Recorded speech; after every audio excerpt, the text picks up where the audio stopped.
going to reach out back to the, so we give, what we do is we give the sponsors, this is all part of the show, eh? Let's get this going. Yeah. I'm Justin Horo, we're joined by the Triple OG, Willie Mason and the bro Lukey Stowe. So catching up with the team at Imagine, we will reach out to the sponsors who sponsored the day last year. Once we do that, gauge interest of who is ready to return. I've already put the feelers out with all the players. It's part. We obviously wanted to make it part of the grand final week because we do fuck all for the NRL. The game does hardly anything but the Sunday, but that Thursday, people are starting to lock it in. That's our day. It'll bust you for the weekend, but it'll bust your weekend up. Yeah. You'll be right by Sunday, but yeah. It's like our Mad Monday, isn't it? It is. It's unreal. It's so much fun, mate. Yeah. I love it. You've done a good job. Ryan, by the way, Ryan is a guy an absolute fuckwit that we met on the Ashes. Yeah. He'll love this. He loves the shout. Loves it, mate. Ryan, you tool. I couldn't even remember it. I remember we talked about it on the potty, and he's the prison break. You know the guy, the pockets. He is pockets. He's the guy that grabs the pocket and hangs out with mates. Remember I nearly killed him? There's levels, mate. There is levels. Hey, is there anything we need to address too, boys? This one comes from JFX. Teabag. Picking up some teabag, that's him. Boys, picking up some tension between Big Mason and Scope. Hopefully you bros can talk it out. What's he talking about? I don't know. I just thought it was pretty funny, that one. Yeah. Did you feel like there was any tension on Monday, Lukey?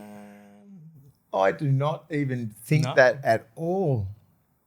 Well, Jesus anyway, Christ. If there was, we're going to sort it out. If there was, Four Pines race day on Saturday, so we can have a beer and hash it out if we need to. Yeah. We will be there. Let me get the exact details as well. So you can still get tickets in our bio, correct? I'm just going to go back to round 4 review quickly and get the details. So it'll be Four Pines Day on the trot at Royal Randwick. That is for Champs Day 1. Champs Day 2 is next week. This is Champs Day 1, Saturday the 4th of April. You can go and get tickets in our bio. It's roughly $220, but that's for the entire day, food and drink package. Solid. So really good, really good value for money. Is it in the marquee where the tab was? It's basically on the finish line. Yes, that's the marquee. That's the best one. That's so the best good. one. So really can't wait for that. Looking forward to it. We'll be there from 12 p.m. As you know, drop the shoulders a bit, we'll be dropping the shoulders all the way to the last race, having a good time with all the punters and dribblers and L1s from day one. Also, let's get to this. I love this message about Captain Coach Fozzie. This comes from Mitch. The only thing we want to see this year is Foran being the first coach in modern history to put a jersey on at halftime and say, let me handle it when the boys are down. This is how you do it. Get off, Brooks. Imagine that. Just hook Brooks and just say, I got this, mate. Imagine if... This is how you dig into the line. How quickly do you think, because you can get, is it compensation for players who are outside the top 30? Do you think Foz can make a call to PVO at halftime and go, they need me? Yeah. I'm going in. I'm chucking on a jersey. I have to. Oh, all right, God. let's get to it then. Manly next head coach. There were a lot of message about this, so let's start off with this one from Chris Bray. There wasn't much backlash with the Foz position, eh? Like it was just like, I mean, people go, it's too quick for Seabold, and I'm like, it was probably in the making for about a year. I think because of the love for Foz as well. Fun fact, while I was looking up, last captain coach was Arthur Beetson. What about, I didn't realise how young Gus was in 1988, 30 years old. When he started. When he coached the Bulldogs 88 premiership. Wow. 30. Well, the retirement rate back in those days would have been pretty early, closer to 30, right? In comparison to 30 years old. Tunksy in that would have been older than him. Yeah. Folksy? Yep. Would have been all up there. Fuck, that would have been hard. That would have been hard. Yeah. How many games did Gus play? I think he played over 100, about 100, bit over 100, I think. Newtown? You got Newtown? The difference between him and Gus, Foz and Gus, is... You like just meeting Gus in a small capacity over the last couple of years. Like I'd imagine he was a personality that was always going to go straight into head coaching. And his football IQ was off the charts in the 80s. More so the aura that I'm getting. He's got aura. Because Foz has got mad full aura now. Yeah. But I don't think Foz has the ambitions to be a head coach. 103. 103, yeah. 103. I don't think Foz has the ambitions to be a head coach right now. I think that's obvious. I think he's been a team player, right? Yep. And I want to see Foz. I would love to see in 4 or 5 years with a solid apprenticeship, even if it was outside of Manly for a couple of years, then Foz come back and return as a head coach. But I think he's doing it for the team. I think just say when I got when Gus brought me into the Dogs in 2022, right?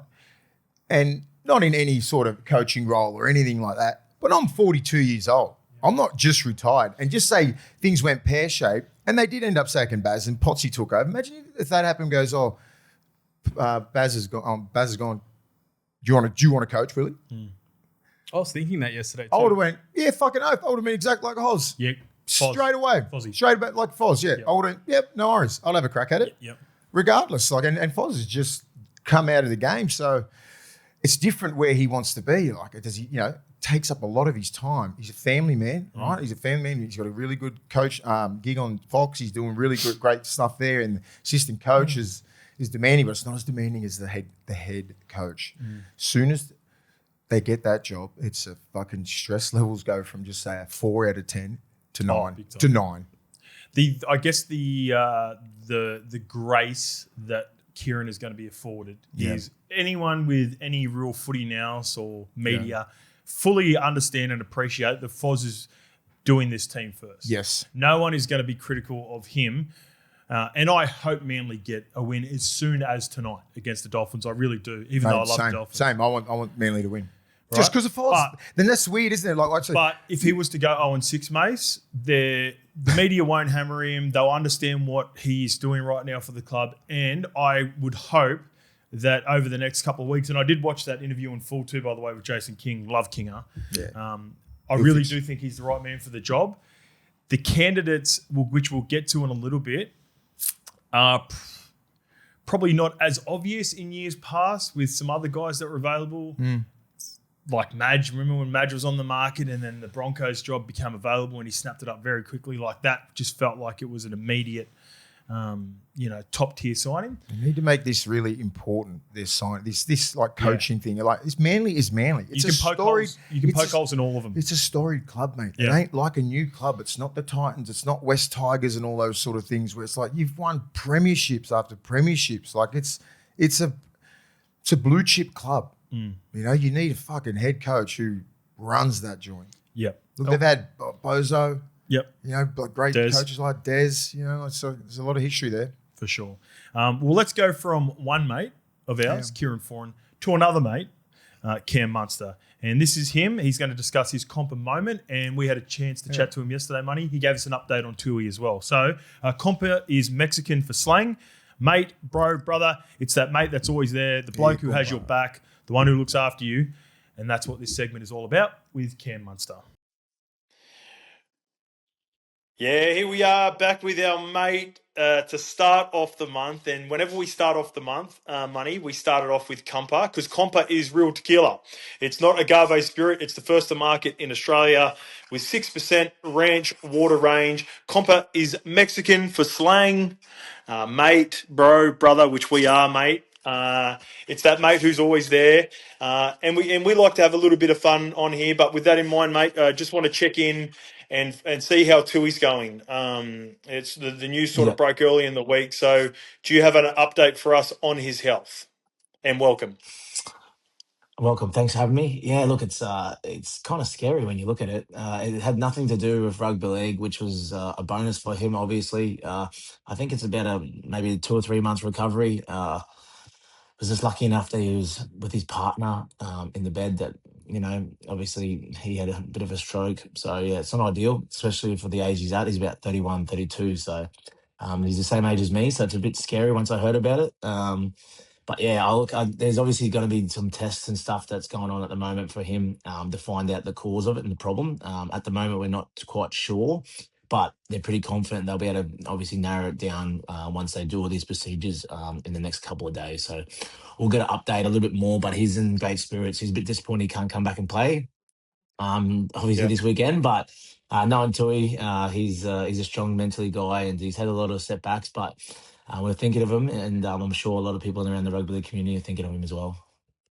Yeah, scary moment, mate. So glad to see that at least the news is positive now moving forward. On another positive note for your club, when we had you on the first week at the start of the last month, you were raving about Cooper Yep. Clark. He is now re-signed with the club as well. So he's had a pretty good start as well, mate, coming off the bench, playing a little bit of middle, playing a bit of edge. Looks like a real player of the future for you guys. Yeah, he's massive. I think for us as a group, you've got Stefano there, and I think once he molds into that body of his, he's still a young kid. Everyone probably forgets like he's probably been fast tracked more than we probably would have liked. To be fair, like he's going to be a talent, but as you know, with the young kids coming through, we're probably lacking a little bit of go forward at the moment, like with all the injuries in Nelson. Yep. Losing out of a middle pack, and we're just still trying to find middles that be off contract, etc. And we're lucky enough to have Cooper, like I spoke about, fast tracking him early.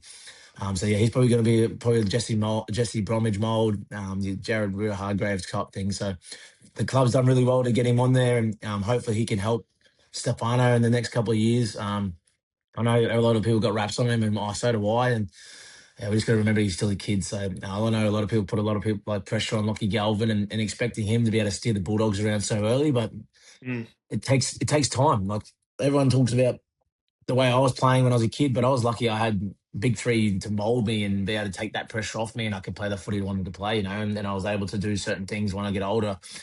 Everyone's probably putting a lot of pressure on Lockie Galvin now because of how good they know he can be, and we just got to give him time. It's like everyone. You got Tanner Boyd at the Warriors, and Cooper Clark's so different. Like you just got to be able to be patient with him and give him the chance. And if you can give him the right system and the right pathway and mold him into the person you want to be, the world's their oyster. And hopefully, Cooper's going to be a player that everyone knows that he can be.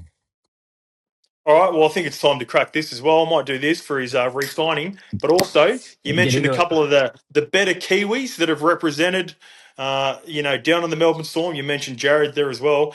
And when we last had a chat, you said you were disappointed that he was a New South Welshman and not a Queenslander. Well, I'm happy that he's a New Yeah. South Welshman. Well, not necessarily he's a New South Welshman, but I'm happy he's a Kiwi, mate. So cheers to that. Cheers to Cooper Clark. Hadamai. Ah. Sure. Sure. All right, Sure. Sure. let's get to it, mate. Every time we're going to chat to you, we're going to chat to you at the start of the month. For the last episode, you'd been to the Live Golf in Adelaide, but Yep. Melbourne is just absolutely the mecca of sports, and you had another big sport that arrived in Melbourne last month. Yeah, I did. It was massive. I was never a massive fan of obviously the F1 until Drive to Survive come out on Netflix, and I think a lot of people Yeah. probably jumped on board once they did that documentary. And my wife is a massive, Lewis Hamilton fan, and when he obviously changed over to Ferrari, I was really lucky enough to have a good relationship with a guy called Andrew Young, who lives in Sydney actually. Him and Okay. his wife Lauren. He works for the company that actually looks after Ferrari. So we were in the Ferrari tent most of the weekend. So we're very That's lucky bad. to obviously have met them. So there was chat around town that Kim Kardashian was coming down on the weekend, obviously because of Lewis Hamilton. But I was waiting around, looking around everywhere, and she never turned up. But the year before was Channing Tatum. So there's been some big Oh marquee well. people coming into that. Yeah, so we had Channing Tatum last year, and I was hoping to see Kimmy this year, but it wasn't to be. So like, nah, it's just ridiculous on how much people get around it.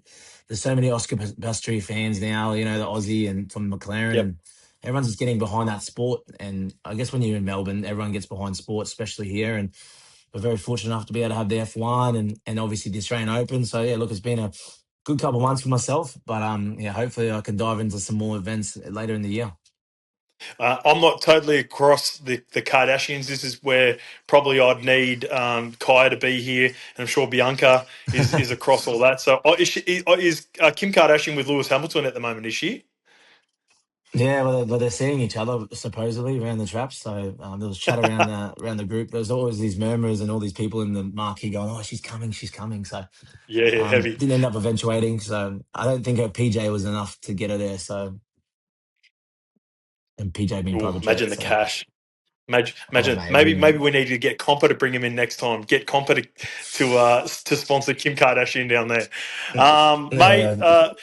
yeah, No pressure. One of our good mates, Kieran Foran, has just been given the gig at Manly. Huge news around the NRL. Siebes is, they parted way with Siebes. How do you think our mate Fozzie's going to go at coaching? He's only 2 seconds into his assistant coach career, money. So how do you think the old boy's going to go in as an interim coach for Manly? Oh mate, I think he's going to get so much respect from not only the playing group but everyone around Yeah, the Manly, region. He's been there, he's done it, he's won comps there. He's played over almost 300 games. He's put his body on the line for not only Manly but the NRL in general. So I'm very happy for him. Yeah, look, it's a bit of a funny one. Obviously, I was no one probably thinks too much into it, but Anthony Seabot was down in Melbourne, and he was the one that got me to Melbourne. So as well, oh he was in the wow, development too. Yeah, so I know Siebes really well. He's from Rocky, so a bit disappointed for Siebes.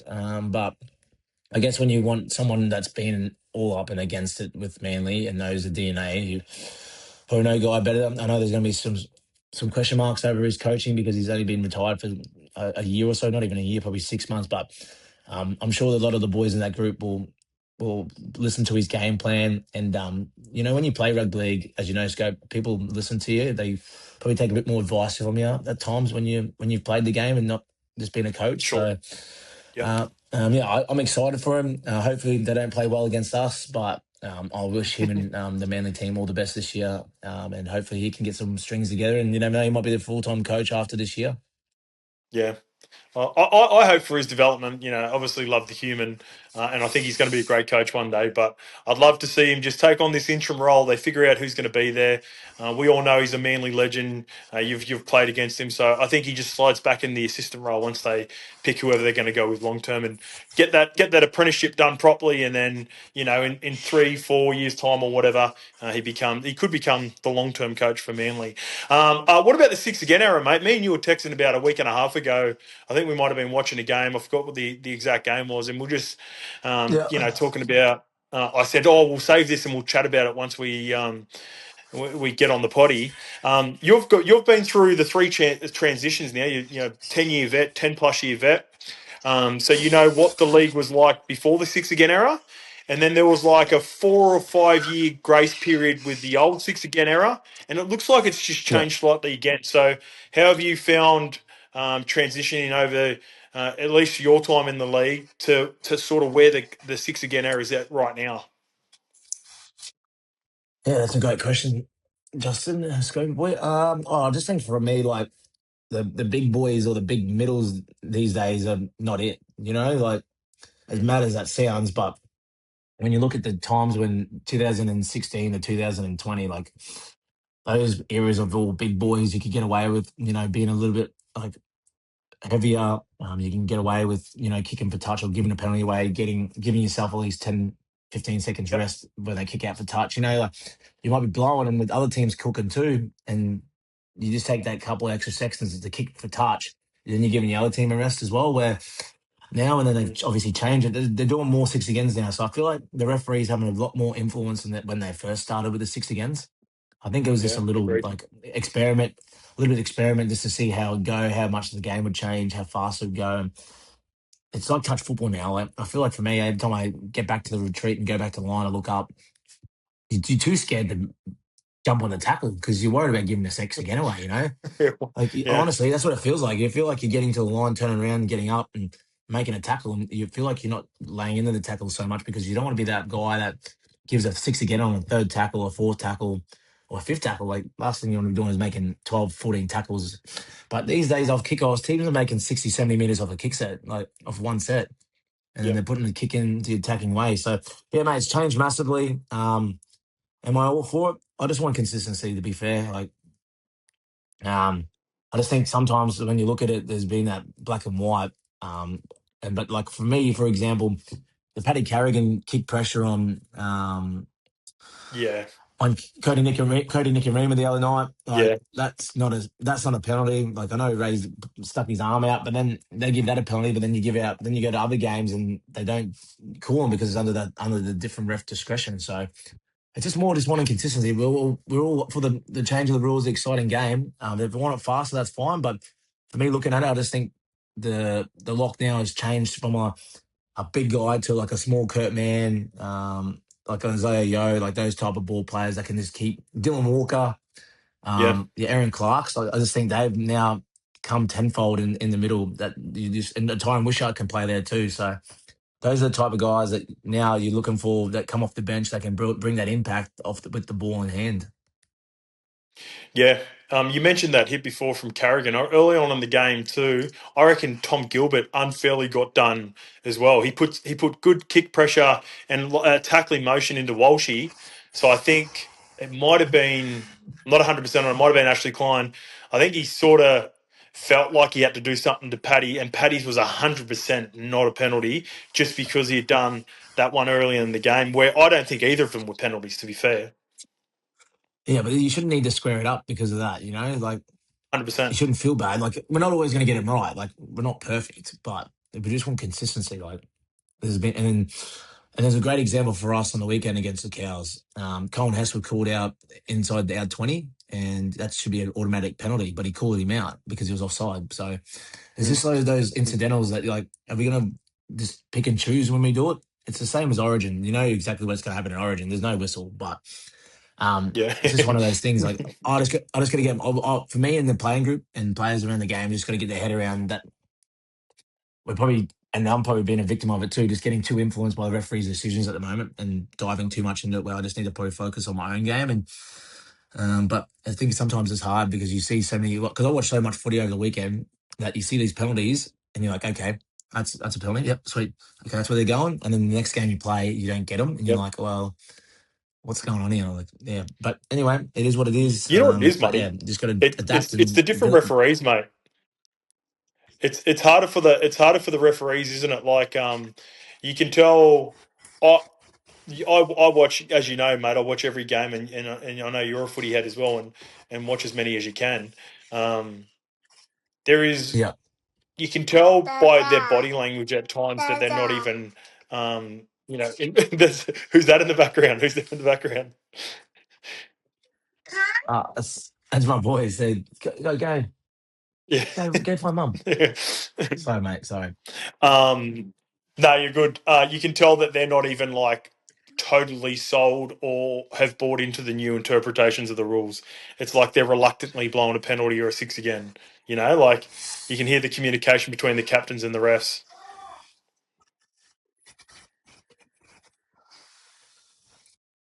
Yeah, it's one of those things. Like it's hard. Like you don't want to be sitting there whinging and moaning to the referees because like they got a tough job and it's one of the hardest jobs in the game. They're always going to get scrutinized and criticized.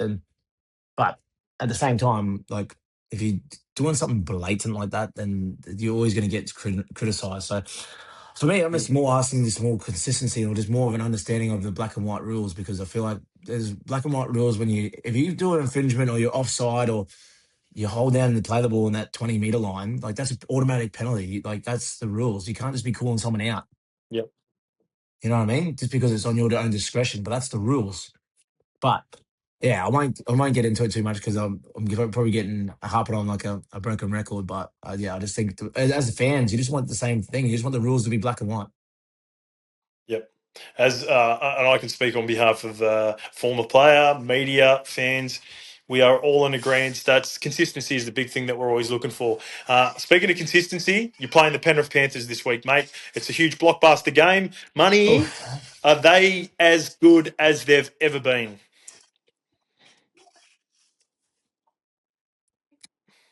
Yeah, look, it was one of them things that you think about last year is like, oh, they've lost their mojo. They're not the team that they were, because they've had 4 or 5 straight losses or something like that, and they end up still making prelim finals. So, Yeah. yeah, mate, they just honestly, they just know their game plan inside out. They don't change, they don't swap. They stick to their game plan. Then they're sort of like off the cuff, but at the same time, they've got their structures in place when they fall back into it once they get out of structure, which is pretty like mentally tough at times. And I think they're just playing the rules better than anyone else. You look at, I know you've been speaking about with Willie about they're the most team to give away penalties on their first tackle, and that's. But they're just playing to the rules. Like they're just pretty much just not ruining the rules, but they're stretching like what Smithy and like all those type of players. Not broke the rules, but bent them in the way that they could get away with it. So they're just playing the rules better than anyone else at the moment, and they're just putting pressure on teams that just playing that transition footy, that in play ball, and that's what you need to do. But 6 again's like we've had some great leads. We just can't defend our errors at the moment. And if we keep making errors like we have been the last couple of weeks, it could be a big score line like 50 something. So if we can defend our errors, we're not always going to be perfect in the completion rate as anyone, but we're just going to be more mentally tough enough with our errors that we make and defend our line, because at the moment we're just coughing the ball up and just letting them score pretty easy after that. Yeah, I'm with you, mate. All the best for this weekend. I know whenever you talk like this, I've known you now long enough over the last couple of years, you start speaking about what could go wrong and what you're doing wrong, and it could be a big night. That normally means me little mate's in for a big game because he's pumped up for it. So that'll be a proper COMPA moment as well. This is all brought to you by COMPA Ranch Water. It's the world famous tequila. Money, all the best on Friday night, brother. Thanks, big man. Hopefully I'll catch up with you in the week. And Yep, there we go. That was Cam Munster, mate. Good human, mate. Positive news around Tui as well. He let us know that Tui, very scary situation, is doing okay now. Probably going to be out for the next couple of months. What happened? What was it like? He had a stroke. Stroke on He had a stroke whilst on the field. No, asleep. Non-footy injury. His partner was there. Got him to hospital. Manly medical staff quickly got in, and I think Ali Katoa was one of the first that was there as well. So we also discussed the signing of Cooper Clark as well. He re-signed with the club. All right, let's get back to Manly. This is the replies from the last episode. And this one comes from Chris Bray. Mace, we both lived it. We played for Manly. I'm really interested to see what direction Manly go in with their coach. Having lived there in Manly from 2012 to 2016, I know the culture and identity of the area are very unique. You only travel the city when absolutely necessary, never visit other beaches, and for every night out in Sydney, you'll have a few hundred at the Stane or New Brighton. The Manly or beach bubble is a real thing, and it always feels like they're isolated, us versus the rest mentality. With that in mind, it's interesting to see that the only coaches have had success with Manly in the last 30 years are former legends Fulton, Hasler and Tuvey. Do you boys, as former players, think there is something unique about the Seagulls that means they, more than any other club, need an insider who understands the culture in the area? Yes. Simple. Yep. Even Tuve's had success there. Yep. You know, like he understands the culture of the club and where Manly are. And it is that sort of mentality. I was only there for 1 year. It's just like, it's everyone plus, Manly versus everyone. That's the mentality. And you can really use that and lean on it when you got a gun team. Yeah. Do you know what I mean? Like when they were firing from 08 to about, for 13, 14, you were part of that. They could really lean on that. You play a brookie, you get bashed if they want to turn one on. Yeah, proper fortress mentality. Proper fortress mentality. You're coming over here. It's a different part. Feels like you're in Sydney, but you're not in Sydney. You're just over the bridge. It's a little bit out of your way. How many times did you head back over when you were hardly ever? Different. Me and Snake, we got in the city a couple of times. Sneaky. We snuck into the city. Cross what is it? The spit. Crossed the spit a couple of times because we got a bit bored of the because everything closed at midnight. Everything closed at midnight on a Sunday, and I'm like, fuck this. Yeah. Let's go to the Cass. A couple of times, but mainly you're staying in Manly. You're having a beer there. You're eating there. You're doing everything there, and then as soon as you sort of leave, I'm back over here. You're never over there. No, like it's so good over there. I still love it. And I was when I come back from France, like we were gonna go back to Coleroy. Oh yeah, because that's where you lived there when you were there, right? I was there. I love it. It's but I understand the mentality from the players, and if you played for that club, you understand how to get into the mentality of the players and everything, like how to buy in, and that's where I love Matt Ballin. Yeah, that's where MB. I think he's going to have the nod. 2 premierships, club great. 200 gamer. Like he bleeds for that club. Big part of that whole culture there back when they were successful. So dual premiership winner. Yeah, it's all that counts, mate. And then you got Kingy there at CEO. You got those former players who understand, and they were part of that dynasty that they were building, right? And it's important that you put the right pieces in right now. You got rid of Siebes. You got Foreign in there as the interim, but this is a very important part now. Okay. You have to make the right choice. That's why Matty is your favourite to get the job. Yes, because I sort of understand. I was only there for 1 year. You were there for like 3 or 4, so you understand that as well. I will say I like it as a factor. I don't like it as the main factor in deciding the coach. I don't want to be a hypocrite as well because I can't say I said around the Brisbane when Madge got the Brisbane job and there was all the pushback from the Broncos ex-players and all that. Those times are gone. I think, and I want to explain this a little bit more. Yeah, there are examples of Brisbane people winning comps for the Broncos and Manly doing it for Manly. I think that was more a reflection of back in the day, and we can use examples of players that become coaches straight away. They just naturally lived in the area. There wasn't also a lot of movement around, as much movement as there is from players once they finish playing their playing days in comparison to what it would have been back in the day. You know, you probably settled in a lot more. You wouldn't have been on crazy big money as a player. So therefore you settled, you might have had a house, you might have been around the area, stayed around the area. And the media scrutiny and pressure just wasn't there. So guys could have coached for, 5, 10 plus years that probably wouldn't last 2 or 3 in the modern day, right?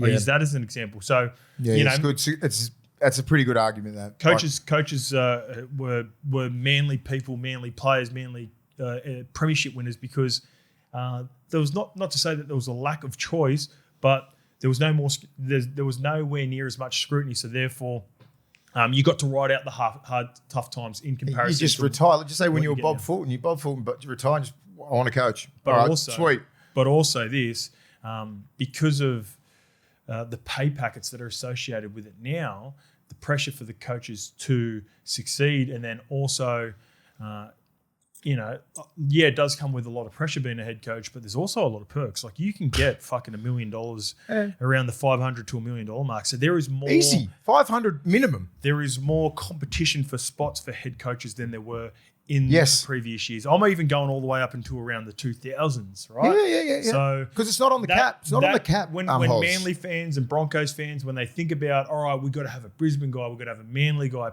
whatever it may be. Look at their examples littered across the NRL over the years in recent history. Ivan Webster, Webster, what he's doing at the Warriors. Craig Bellamy, what he's done at Melbourne all those years. But look at all the new ones now. They're not really caring about. Oh God, he's a junior and he'll bleed for the club. He understands the culture and that. It's just this is a bit of an anomaly with MB because he's on the market and he just happens to be an ex-Manly great. That's all. But I'm with you. You pick the best man, the best coach that's available. And I think he's the best next sort of man up. That's perfect. And BA. If that's still your reason, you're like, all right, I like it that he's an ex-player. Because Manly is so unique and we've both lived it as well. And with the in-house sort of dramas that have always been associated with the club and all that, probably more like just an extra couple of % than other clubs. It would. Understanding how all that works and all the politics and all the in-house fighting. That's one of those clubs. That's a real thing over there. It's a real thing. So I'm hoping that from the top to the bottom, and when I talked about glowingly about Jason King all the way back in the Ashes, is that he can stop that rut from going the disconnect from the playing group all the way up, and then board, and then going all the way back down, like that filter. Like King can be that block in the middle. And make sure that stuff doesn't filter to the playing group all the way up to the front office anymore. And that's what we had a problem with at the Bulldogs for a couple of years there. Like from, the late 2010s, and we just didn't know because there was board members. Because Manly and Bulldogs similar with a lot of the hierarchy, and older people that were part of the club, part of the success, the 90s, 80s, and 2000s, all that sort of stuff, still want to be on boards and controlling it. Now it's a business. You need businessmen on your board that look at the club as a business. Yep. We've got guys that are well under 50 and are worth a lot of money on the boards that run the club like it's a business, right? And there's no secret to why the club is generating so much fucking money because the game's $1 billion business now. You got to get the right people in. It's very important from top to bottom. I always got told that fucking 25, 30 years ago. Yeah, sometimes you forget about it. You forget about that. Success happens from the top to bottom. Yeah. It needs to be a connection from the fucking board to the CEOs, the GMs, the playing group, all the way back down to pathways, everything. It's all connected. It's all one.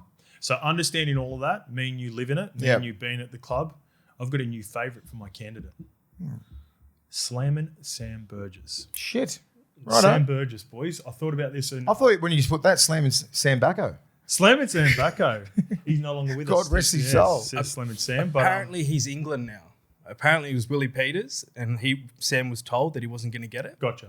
And now For the Willie World Peters Cup. has picked That's up fine. PNG. Yep, that's fine. And congratulations to Sam if that is confirmed. I was thinking about everything that Sam stood for, the strong personality that I think is crucial. I would have loved for him to have won one of the Challenge Cups over there. He got to 2 finals. He hasn't won a trophy yet because I reckon would have been a big tick for his name. But he's in his 3rd year now at Warrington. He spent some time over here as an assistant at South Sydney.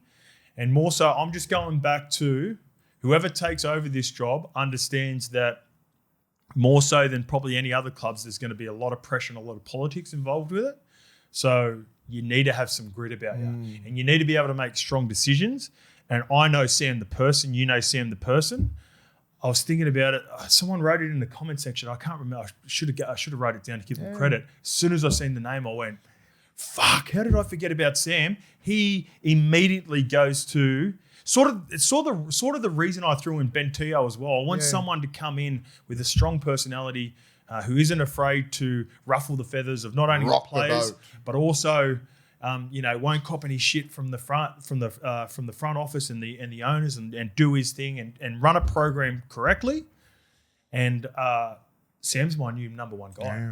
I wonder if he wants to coach, but I don't know. That's what I'm thinking. I just think like the 2 years that Wayne signed and then the South job. Essentially, that's what I think. That's what his goal is, because he knows like he loves South and they want him to coach South, and he's doing his apprenticeship. Yeah, and he's over there. He's out of sight, out of mind, but he's working on himself. He's working on his coaching, everything like that. And then by the time he comes over here, he'll have it all sorted. Well, I would have assumed that might have been the pathway before Willie but Peters. Who fucking knows? But now, before Willie Peters got the PNG job, because all the chat was that Wayne was going to, finish off his contract at South and then head over to PNG, and therefore there would have been a vacant spot at South.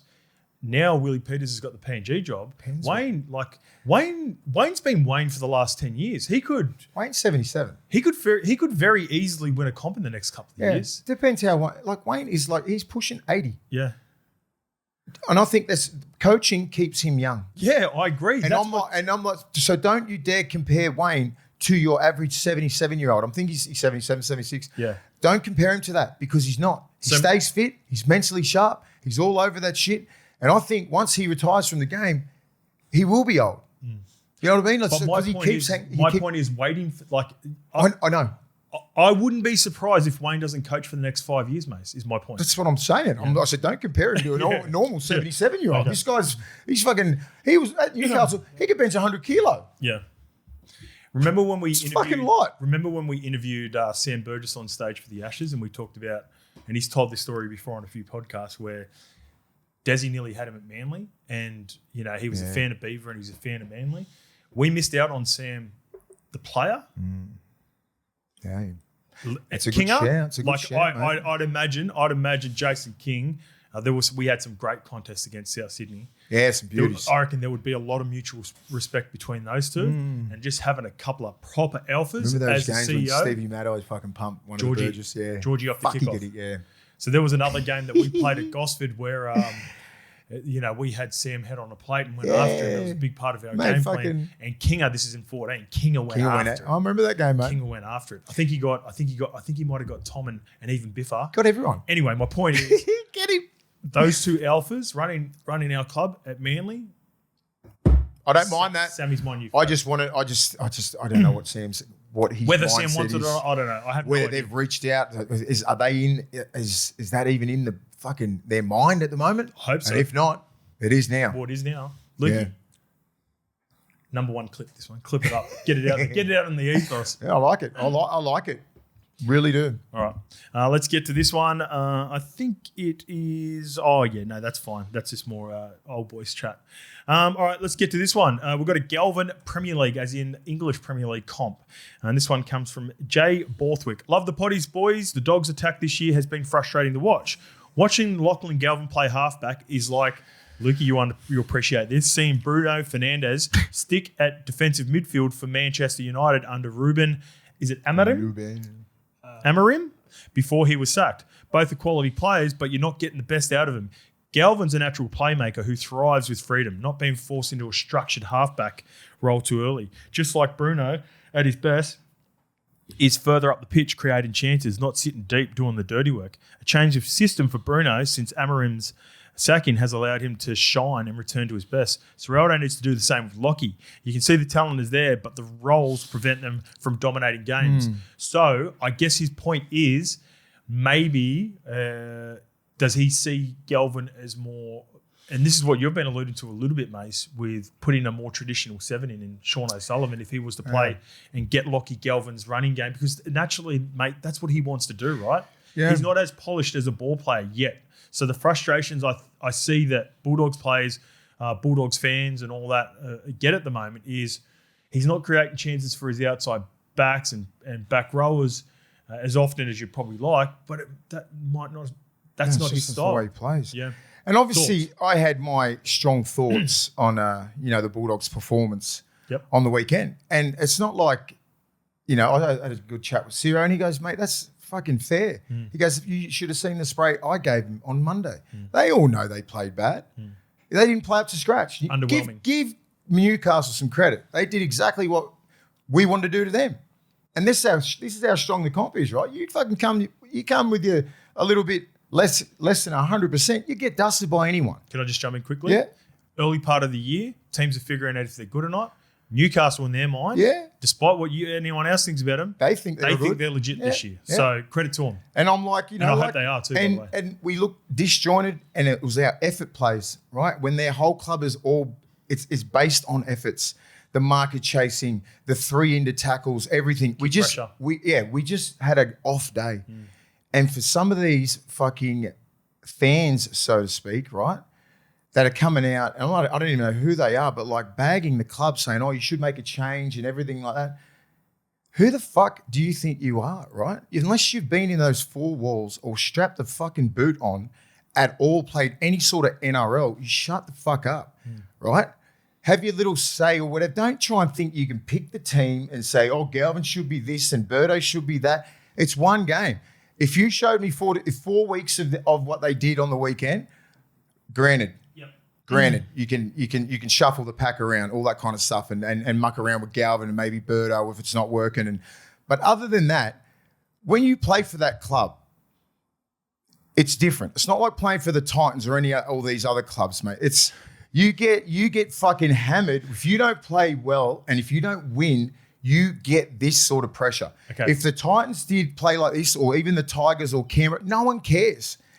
People care when the Bulldogs fucking get beat. When I was at that club, I fucking loved it when they fucking hated us, because we would get out there and we would run that siege mentality and fucking bash teams, right? We had that mentality. I'm glad everyone hates us. The media hate us. We hate fucking them. Thrived on it. We thrive on that sort of shit. So if you're a part of that club now and you're getting fucking beat from pillar to post from the media, the podcasts, and all these sort of fucking influencers and whatever wankers, expect it. Yeah. Expect it with that club. And when you put out an effort like that, expect it even more, because it's not because we got beat, it's how we got beat.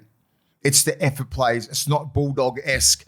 I said a couple of players that didn't play that well. They know they didn't fucking play well. And I expect to see them. But the difference is sort of what you're saying. You lived it. I lived it. I breathed it. I know exactly what that club expects you to fucking do when you put that jersey on. They expect you to win every time you have that. You play first grade. No, don't give a fuck about any young kid coming in or anything. Like, you get given the jersey. That fucking club is 90 years old. They win, right? It sucks that I'm sitting here as a 45-year-old saying I was in the last premiership for a club like that that's built on success. 80s, 90s, 2000s, 2010s. You know, the reason I love doing, and when you get passionate about this, is because I've seen other clubs, and I won't point any fingers. You've thrown a few clubs on the bus unintentionally, Gina. Yeah.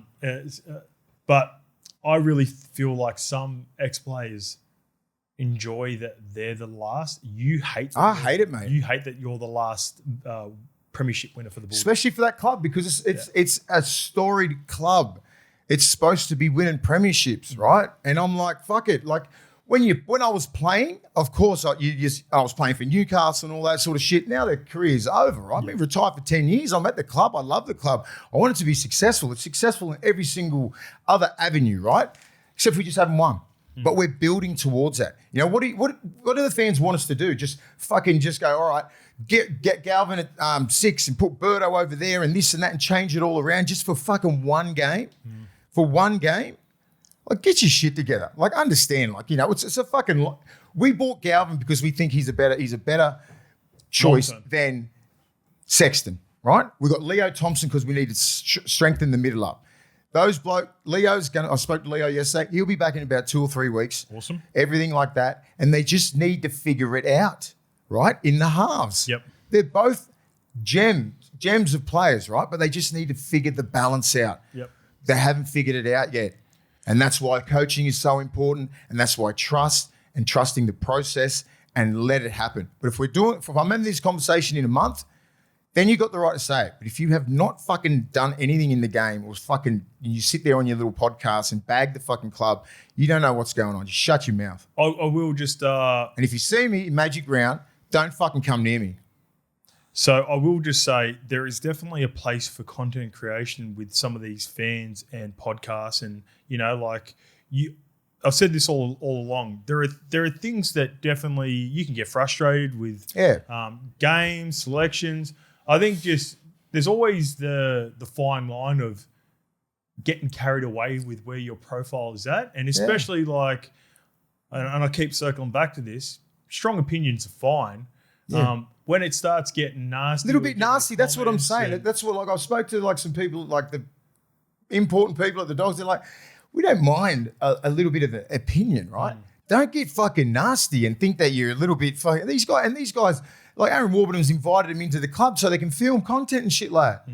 I said, don't fucking let them anywhere near Belmore again. There's definitely balance. And they know who the fuck they are too. Yeah, I don't. It's not you're not the only club. There's a balance between, all right, these creators. This is the side of it, right, where it can be a little bit tricky for clubs. Some of these creators, for not just the Bulldogs, other clubs, everyone. There are more versions of like Lukey Live in a way is a version of creators. He's got the relevance of coming from us with levels and the runs on the board in that way. But there are other versions of that stream games.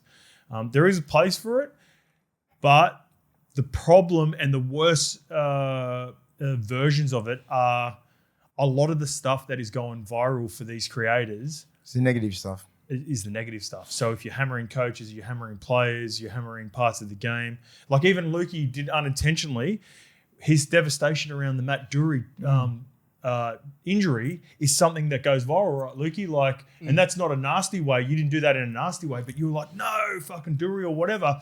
And for some reason, it's what hits on the algorithm. I know. So what happens to them as creators, they go, oh, this hits. Oh, I've watched this guy do it for the Dragons. I've watched this guy do it for the Bulldogs. I've watched this guy do it. There's a streamer that does it for the Knights and the Cowboys, right? And I've seen those versions of them. I don't know their names, and I'm not trying to be disrespectful in that way, but they've come up on my newsfeed. And the ones that have 20,000 fucking views and 125 comments is a guy sitting in his fucking basement going, fucking get your defense right, or why'd you pass that, you fucking shit, that sort of stuff. So even though I understand the new world and where it's going, so do I. You still got to be able to appreciate and understand when Mace says something, it holds a lot more credibility, and the clubs will for sure understand that if you've lived and breathed and bled for the club and won premierships, and it comes from a place of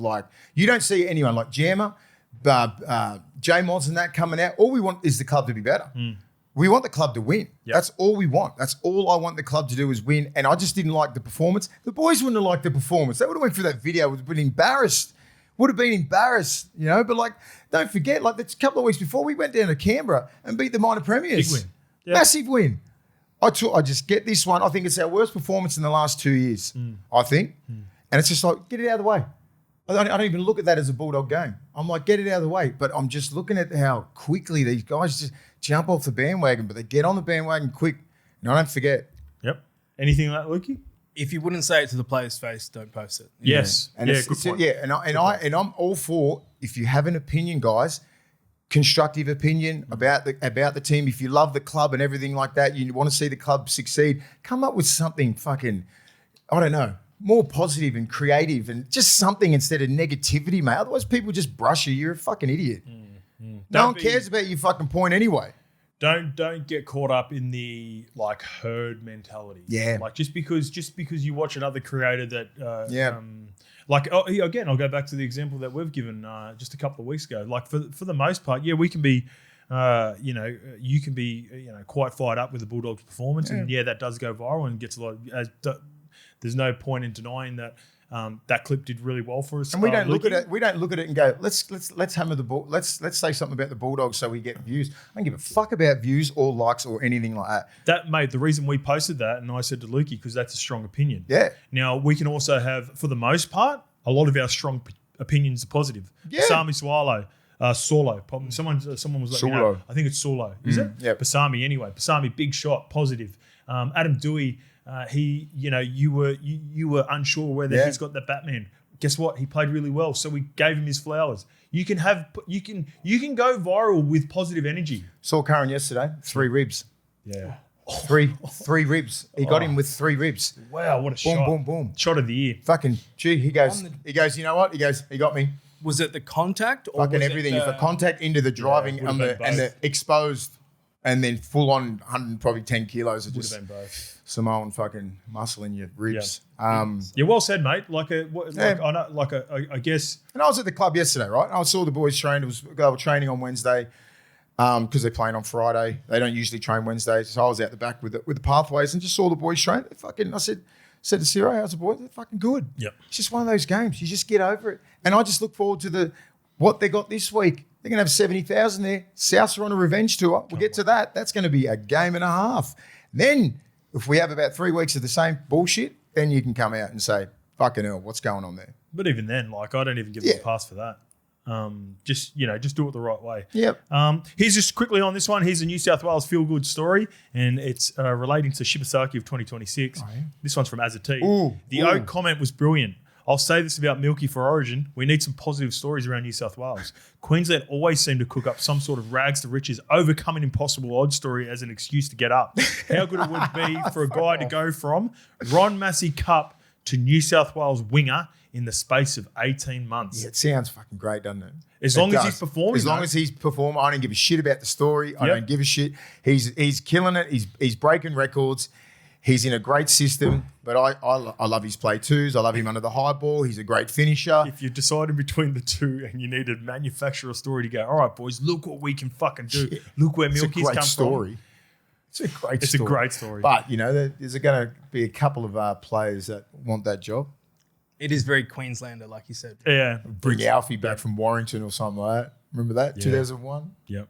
They've always got one. They're beauty. They're beauty. They're All beauties right, at it. let's go from your club, Mace, to our club, Lukey. Persisting with Pezet. This one comes from Scott Mawson. Hi, guys. Love your show. I'm an Eels fan watching Jonah Pezet's defensive issues and how he isn't working well with Moses and wonder, is there a stubbornness from the club given the investment made, or if they've convinced themselves that he is the answer to reach next year when Lorenzo Talantina could have gained experience? We already let Blaze...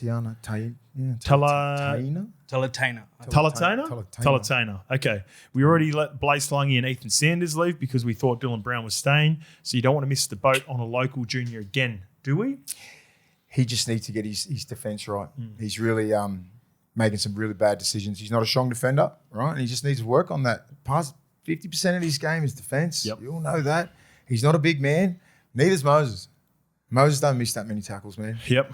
But at the start of Moses' career, It was a weakness. he was a spot player, right? He was. Yeah, but and that's why I think Moses can be such a great help to Pezet's game. Yeah, good he needs point. to really teach him how to, he's got to use his pace, Pezet. He's not making, he can tackle if you run straight into him. But if you put a little bit of evasion out the back and this and just coming in, turning out, turning in, all those little things that's just reps and reps and reps. He's got mate, everyone spots him up now.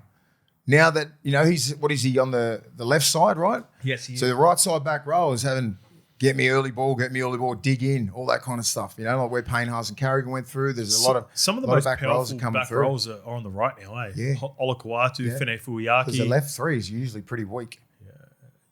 Yeah, there's not that many, like, Yeah. you spot that up. Yeah. 3 and 4 men, you know what I mean? If your 4 man's not that good a defender either, if he turns in, then the 3 funny how man. the league goes. Yeah, It's like the 3 man is the hardest position to defend in the game if you don't have a good left 4. Yeah. You know that. You don't play left 4, right 4. A lot of veteran halves are on the right. Ches, Moses, Reynolds. It's easy because they come up and in and right side tackle, mate. Yeah. They're coming up. Do you think and that's they experience chase. for the most part that they're over there because they've played the game long enough? They can find the tricks. But it's like, so if you're on the other side, you're using your left shoulder. Not everyone's left shoulder dominant. Yeah. So how the defensive systems are coming up on the inside shoulder and going out to try and get that inside hip. It's a fucking hard tackle. Yeah. So if you're on the right side, you're just coming up on the back row, running here. He runs into your right shoulder. If he runs on your inside, you already got your hips square and he runs into you. But on the other side, it's totally different mechanics. So if you're not used to that, you'll get exposed and you'll turn in because you're turning in on the left side because you want to tackle with your right shoulder. Yeah. That's what Pezet's doing. Yeah, that's what he's doing. Yeah. Because this side is totally different. Yeah.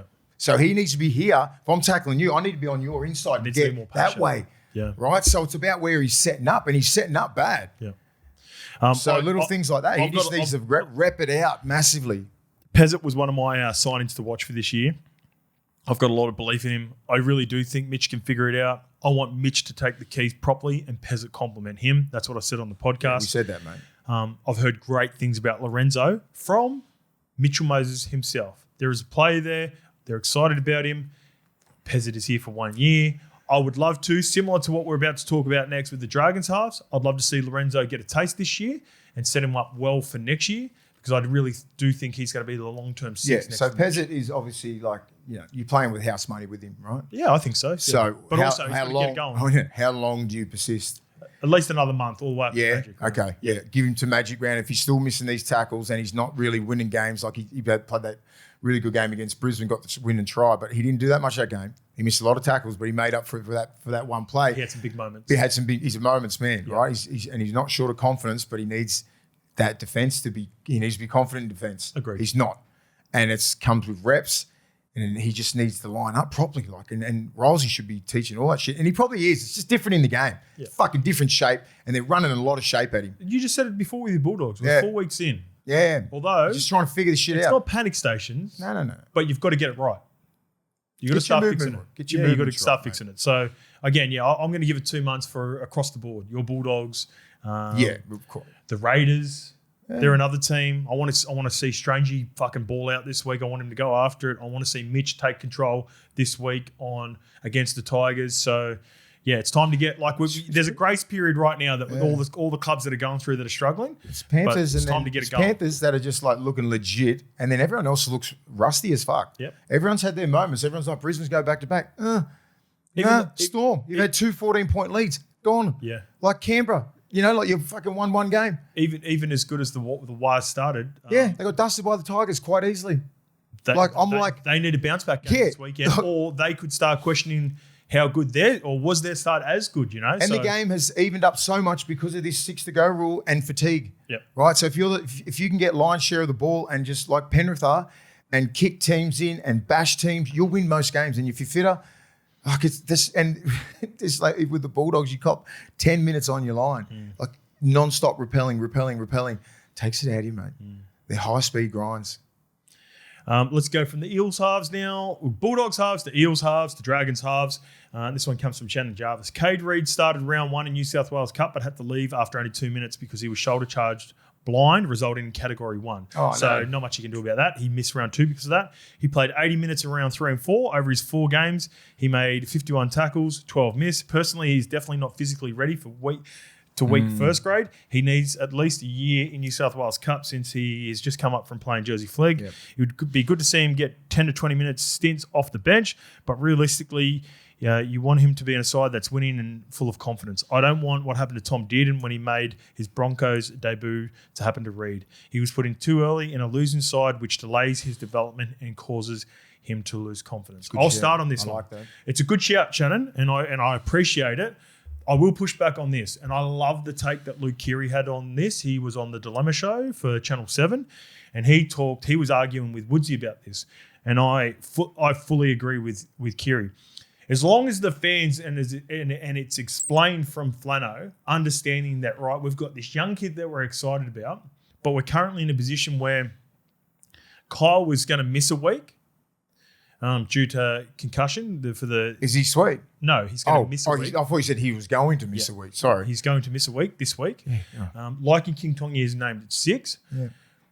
Yeah. Just leave. It was very underwhelming when he did get onto the field, and his trial form has been underwhelming for me. I want him to succeed. I just have my doubts. Anyway, if you decided to go with Cade Reid, it would have to be communicated that, like, he could have a 10 out of 10, and it's fine that he would go back to New South Wales Cup after that, because you want to manage the expectations. Luke Keary was saying, as a smaller guy, as a playmaker, the benefit of blooding a player like Cade Reid, who you deem to be the long-term solution, would be, let's get him a couple of games. So he goes into preseason next year and he's a little bit more confident. 19th man. He might start 2027 as the dude with 3 to 4 games under his belt. Yeah. Once, if there are injuries, without the pressure of, and I know I understand the pressure that would come after that, which would be if he brained them, right? That could almost be the worst case scenario. If he goes out there, the Dragons win this game against the Cowboys, which they could, right? Like, Cowboys are playing good footy, but it wouldn't surprise me if the Dragons beat them.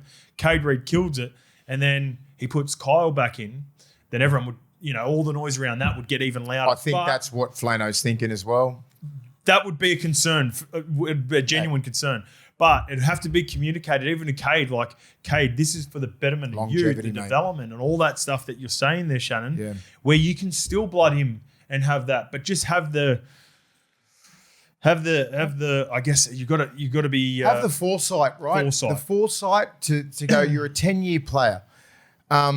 Cade Reid looks like a 10-year player. Cade Reid, you can really build around him, but he needs a couple of preseasons. He needs to put on a bit of weight. Yep. Making 51 tackles, even that. Yeah, he's a little fella. Tiny. Yeah, he's Luke tiny. Keary was tiny when he came in. Ashton Ward was tiny last year when he came in for South. I have no doubt he can handle it. Yeah. You put him next to Jaden Sewer, he will protect him. Yep. He will protect him. I would put him at 18, 19th, man. So if King Tonga ain't playing, you just go half and half. Just give him a rep. Yep. Give him some reps. See, you're playing with house money. I would throw him in right from the start, mate. Yeah, I don't know. Argument, and I hate. It sort of sucks because you haven't seen the interview. Basically, Woodsy and Keary were debating it, and Woodsy was talking about, I don't want to throw him in because, he might not be ready, and that he's off the back of a pack that's not going forward. And I was about their pack's massive. I was screaming at the clip because I was watching on socials, like, mate, their yardage. Fuck off. Their team, they've got one of the biggest packs in the comp. They've been rolling forward. It's once they get inside the 20, they've been able to execute. Fuck, mate. There was the game, I think I said it against the Eels game, Lukey, where 11 players had over 100 metres or something roughly like that. Like, that is unheard of. To not execute when you get... So it's not about... No. It's not the pack and the outside backs aren't going forward. No. They're not executing once they get inside the 20. And I've already seen in a small sample size, albeit trials, this kid's creative. I think if just say, like, I look at him too and say he's very creative. I'm like, in today's game where a 7 is very protected, right? He can dig into the line. You can't hit him. You can't hit him when he's kicking or anything like that. It's a perfect time to put him in. Fucking start him. Yeah. Go. He's not, whatever. He's undersized. So what? Make your fucking tackles, mate. Yep. That's it. Yep. Get protected. Try and protect him as much as you can, Jaden Sewer. And that's all right. Can I give you another Go in comp? there. Can I give you another comp? And not to say he was a poor defender. Shifty Sherwin was a smaller body, right? Get your body in front, mate. But guess what? Body in front, and you knew that how creative he was. Yep. So as a fucking edge and a centre, you go, that's our guy. We're protecting him because you knew he can create points for you. So you might have different energy. As harsh as it sounds, if I'm a back row and I'm defending next to fucking Cherry Evans, and he, at the early part of his career, he might not have been the flashiest defender. It's my job to make sure I do as best I can, knowing that Ches is going to put fucking 14 points on the board. Yeah, and now, I'm not comparing Reid to Cherry Evans. I'm just saying those are examples where you go, all right, I've got to be a little bit on for my guy because I know that he's going to get the job done once we get inside Yeah, the 20. and all he has to do is put his body in front of these back rows, and then Jaden Sewell will clean him up. Sewell can hit. Yep. He's a protector. It'll be Luch. He'd be on the Or side Luch. of Luch and Moses. Luch is on. Yeah. He's hitting. Look how much of a difference it makes when he's lost that weight. He's their best forward. Yep. And he's about it this year. He's been their best forward. Agreed. And I reckon if they play over there, if he plays next to him, or if he plays next to Jaden, you've got some good protectors there. I'm not worried about it, mate. I'm not worried. So if you put Cade Reed in and start him, I don't have a problem with it. If he's good enough, he's old enough. Agreed. All right, let's get to Papa Macros. Papa Macros. Healthy, fresh meal prep. Australia's freshest chef-made meals delivered weekly. If you are new, you can go on to papamacros.com.au, put in the code LEVELS30, $30 off your first box. Levels 10, that'll get 10% off future orders. And boys, I will say it has come in perfectly this week. So, as you know, did the Husky try on the weekend. I treated myself. How'd you go? Beverages. The try was okay, but because the swimming leg was out of it, not as much. But just more so the weekend. I love getting away, as you know. Beautiful part of the world. Plenty of beverages were drunk. Alcoholic beverages were drunk. Non-alcoholic beverages. Not the best food options, especially when you're stopping in and getting pies and sausage rolls on the way home. But my routine started from Sunday night as soon as I got back because delivery day is Sunday. Yeah. So straight into Papa Macros, boom, Sunday night. And by the way, sometimes just simple is effective. The barbecue chicken game. It's fucking great. It's awesome. Yeah. So, it's the first time I got the barbecue chicken game there and proper loved it. And I've been in a really good routine because I've been doing some radio stuff now and the footy season's on. You take it to work. Last couple of weeks, I've had a couple of soft options. This week, I've been dialed in. My training's been better. My nutrition's been better. And it's all thanks to Papa Macros. So get your orders in now. Tonight, it closes tonight. The delivery will arrive on Sunday. All right, let's get to this. Ready? Yeah. Olivia Dean for the NRL Grand Final. What? Is that 100? Okay, let's get to it. No, Mace, it's not 100 just yet. So with the AFL naming their musical act for the Grand Final, Corey Parker has named the artist the NRL should attempt to go after for its Grand Final. On Monday, the AFL confirmed Australian singer Kylie Minogue. With the league having now secured their headline act, one global artist the NRL could chase is Olivia Dean. The British pop sensation has dominated the airways since launch of her second album with Man I Need, Lady, and So Easy to Fall In With. But it's been the collab with Sam Fender and Rein Me In, which we used as well. Do you really want to listen to that shit like before a game? Olivia Dean, yeah. Before a fucking grand final? Oh, big time. She's in a lot of players. She is. That'd really get me fucking going to sleep. She would kill it. I'm all for this. Yeah. Not going on a fucking date. Yeah, but I get it. She's popular. No. It's a power move for the AFL. I listen to her. She rocks. She's on my little fucking playlist. The chill mix. She always comes up. Yeah. But she's got really highly popular songs. And I think right now... if you're a player in the grand final and you heard her before the grand final, would you be fucking pumped? But also, you don't hear any of the halftime stuff anyway. I can't remember. No, neither can I. It was panic stations for us. We're down. It's for the audience. She is arguably the most popular artist around at the moment, and one of the most viral because a couple of the. Would she come to the golf day? Her song. It's just as big. Ooh, what sort of money would we have to pay for Olivia? Fucking £10. No way. She is. I love this one from Corey Parker. I'm all over it, Lukey. 100%. She's touring 5 and 6 years at Rod Laver. She's here. She's here. That's the point of it. She's already here. She's already here in Australia. I mean, dude, we're like this, the NRL, right? Yeah. Like you get Kylie Minogue. God bless Kylie Minogue. She's a fucking Australian icon. Fucking Olivia Dean is she's the new one. She'd be arguably the most popular artist right now across the world. So go get her. PVL. Yep. Do you think PVL would have digs at Kylie? You can't have digs. No, at you Kylie. can't. No, you can't dig Kylie. No, she's an Australian treasure. Exactly. Yeah. OG neighbours. Can't fuck with her. So you can't he can go at AFL all he wants. He will lose the fan base if he goes after Kylie. Sweet Kylie Minogue. She could be hitting 55 Reckon 60? Has to be. How old's Kylie? Yeah, she's been Well, around 'cause for when I a was- minute, man. Well, I'm 40. When she was, I'm She's turning got to 40 be fucking this year. 58. 7. When- 50, I was going to see? say, being a kid, 57. watching Neighbours when I was like fucking 7, 8 years old. Spinning around. That's all I fucking remember. She'll kill it, actually, too, for the AFL Grand Final. Who did you have? You had the living end in 2004, I Wouldn't have a think. clue. Did not care. But yeah, that'll bring Living the Ant, young- really? I think. Oh no, it was Grinspoon. Sorry, you had Grinspoon. Remember? Are they Newcastle group? Dunno. Grinspoon? I feel, are they Aussie Grinspoon? Yep. They are. No, I'm thinking of Silverchair's Silver Newcastle. Chair. Yeah, they're from Lismore. Yeah, there you go. Screaming Jets. There you go. Screaming Jets.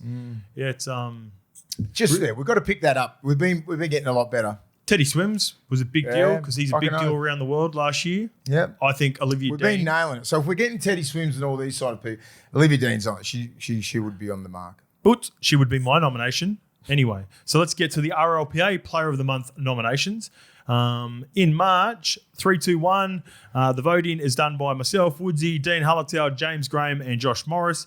And this month's nominees are all three of the players that I selected. So very similar. That's how dominant these players were. Mate, Because it's- I will give you a little bit of a behind BTS of how this all works. We all give our 3, 2, 1, and quite often, the 3s and 2s are pretty similar, but the 1s are a little bit. They can go either way. Got to There- stand out. Big time. we talked about it. Who else did we have on Monday that we talked about and mentioned? Milky. Milky Jenkins, He's not even in there. Adam Dewey. Who else?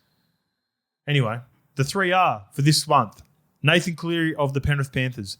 This is his first nomination, believe it or not, since 2023, What do you mean? and he's never won Player of the Month. Fucking hell. It's that example that you use all the time. The Yeah. teams that are the lower teams with not as many stars, Yeah. he gets points taken away from Bizza, from Isaiah Yeo, from Dylan Edwards. Not this year, mate. Not this year, he's dominating. So Nathan Cleary is back in the nominations. And the 2 Warriors, their first ever nominations for Tanner Boyd and Jackson Ford. Well done. Those Well are the key deserved. players. All right, let's get to Cleary. 4 games, a try, 6 try assists, a line break, 7 tackle breaks, 5 offloads, an average of 529 kicking metres per game. That's 3rd overall. As for Tanner Boyd, 4 games, 3 tries, 8 try assists, Jeez. 3 line breaks, 7 tackle breaks, an average of 557 kicking metres. That's 2nd. Jackson Ford, 4 games, 2 tries, 3 line breaks, 10 tackle breaks, averaging 39 tackles a game, and 180 run meters. per Hey, game. that's fucking solid. He's on fire. Jeez, some great stats. I'd love to see some defensive stats for Cleary and Boyd, like Okay. just their effectiveness. I think Cleary. That's where he goes from there to there. Yeah, because youngest, mate. offensively, Tanner Boyd's He's got him. stats got him. Stats have covered, got him. eh? Yeah, that's what I mean. Like with Cleary, he's clearly the best 7. I reckon when you put his defensive stats up there, he'd be making like 25. He would be missing fuck all. 86.2 Yeah. tackle efficiency. Tanner Boyd, It's great Tanner at Boyd 3 has men. been rock solid defensively this year as well. yeah. I reckon Tanner Boyd's a genuine chance of getting that. So that's going to go to the players now. The players vote on their Player of the Month off the back of these 3 He names. keeps So playing like that. congratulations and good luck He'll to be in all the finals 3. for the Dally M. Old Tanner Boyd. Tanner Boyd, if he keeps just his form up. Yep. They keep winning games. All right, let's get to the game tonight. Dolphins versus Manly at KS Stadium. This is Foz's first hit out. Hasn't made too many changes at all, only 1 through suspension. How about the Junkyard Dog in the 18th man? Woo! Kurt Back. Donahue is back. I'd imagine he would play over probably Brad Schneider, would be my guess. Not a lock, but I God, would they've think got some good forwards, haven't they? so good. Jesus. So I think he'll rotate with Max Plath because Max Plath played 65 minutes straight last week. Fucking tackles well. So I reckon a rotation of the Junkyard Dog and Yeah. Max Plath in that Yep. 13-9 hybrid role. As for Manly, no Jason Saab. He's suspended, so Fozzie has put in Clayton Falalo for his first game. Aside from that, he's kept the same lineup. We've still got Joey Walsh in just outside the 6-man bench, Starting Wakem, but yeah, and Wakeham is in starting. front of Simpkins. Yeah, Yeah, well, Wakeham was named on the bench but started last week. I'm so sure about that. He creates stuff at 9, right? And because he's a natural 7 and 6, he's a Bulldogs junior. But 9, I'm not sure. you know what Manly need to do? Defensively, like it's a problem and fitness. Manly- I like him, but This is what Manly need to do because it's to your point. There are about almost half a dozen good number 9s just sitting, lurking, not playing footy at the moment. Oath. Go get a Harry Grant type deal like the Storm did with the Tigers a couple of years ago, and go and get Owen Paddy.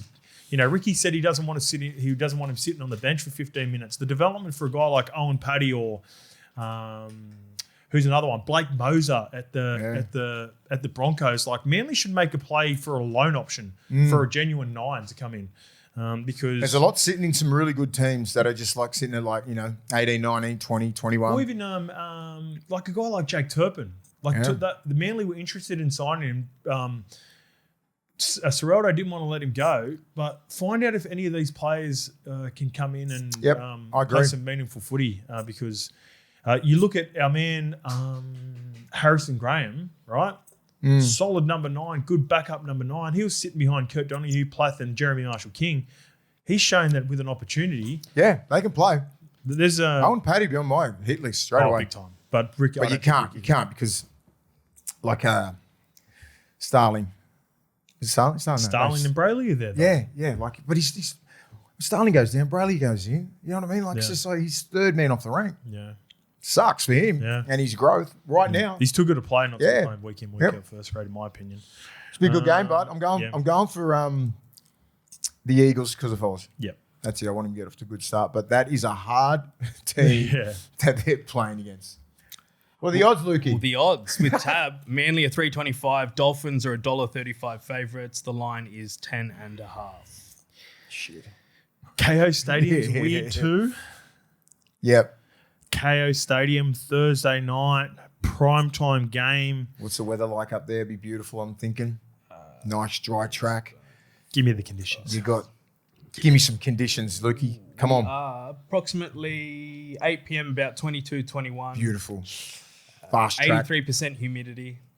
I worry about the Dolphins. I reckon the Dolphins, I was more confident in the Dolphins last week against the Broncos, even though they lost, because I knew they'd be up for it. These are, you know what it's like, mate. So when you go against teams like this and you're like, they're probably not to our level this year, but they're going to be up for this game because of all the drama. And then, mate, Jakey, you see like Jakey and Tom, I reckon, are going to fire in this game. Yeah, fucking oath. That's why I'm how many points? I'm relying on their key players like Kohler. Lukey, how many points? The line? 10.5. 10.5. Give me 10.5 Manly. Dolphins head to head. Yeah, I don't like mind that? that, but I'm just going to go Eagles straight win. Okay. I need a Paseka performance, Olakawatu, Jakey, Tom, Kohler. They got strike, man. Just put it together. All right, let's go to this game tomorrow. I'll be calling this game for SEN as well. Mace, are you doing some stuff on field? Or you get no, because it's a South home game. Gotcha. And it's fun doing it when it's the Bulldogs home game. Are you still out there? I'm not going to go. Not going to go at all? Because it's solid getting out there and getting back. It's like there'll be 65, 70,000 there. Yeah.